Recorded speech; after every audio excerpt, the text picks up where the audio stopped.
Hey guys, welcome. So today we'll be talking about the JSON engine present in ServerDummies.com and how to utilize it to our advantage. So without any further delay, let's jump into it. So if you see my screen, I have created a demo app using Angular, and I'm trying to render a card containing information such as name, vendor, address, contact, email, and so on. So for that, we need some data.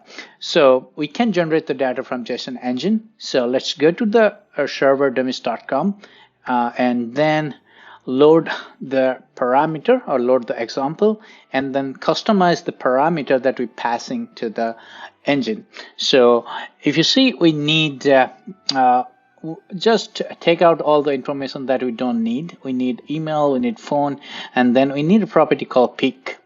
So change that name, then generate JSON, and then copy the whole JSON codes. And now let's go to our code and paste it. And then let's save it. Now let's go to our demo app. There you go, guys. We got all the information that we need. And the good part is, if you notice that if the gender is female, then the corresponding picture is of a female and so on. And yes, now what if we need an API to code our GET requests?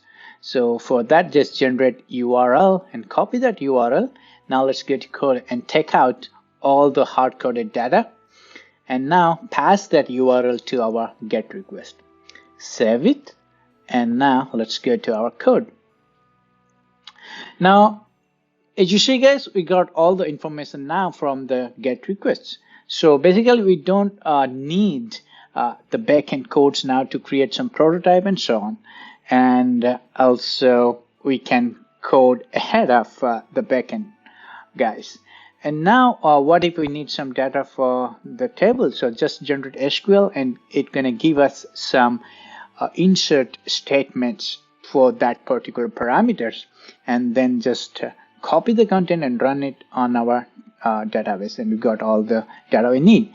Now, if you scroll down, we have all the explanations for the rand parameters that we are passing to the JSON engine. Now, the parameters such as name, gender, address, then number with limits, and then text, then rand city, zip, state, and then SSN, and of course the last one is a picture face.